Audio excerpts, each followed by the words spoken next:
আজকে 2 জুন 2025।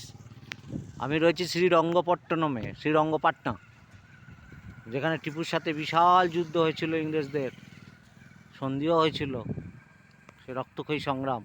এটা হচ্ছে সেই রঙ্গপট্টনম ফোর্টের কামান, ওয়াচ টাওয়ার। এখানে কামান ছিল এবং ওয়াচ করা হতো। এর পরেরগুলো যে প্রাসাদ রয়েছে মোটামুটি এগুলো রেপ্লিকা, এখানে লাইট অ্যান্ড সাউন্ড হয়, সেই লাইট অ্যান্ড সাউন্ডের জন্য এগুলোকে করা হয়েছে। এই দুর্গের আরেকটা ছাদ, এর ওই ওপরের দিকে একটা কামান টুকি দিচ্ছে, আর ওদিকে বসার জায়গা ভেঙে চুরে সব তছনছ হয়ে গিয়েছে। এগুলো সম্ভবত কারাগার ছিল, বড় বড় গেট এখনো আছে, সম্ভবত সেই যুগের।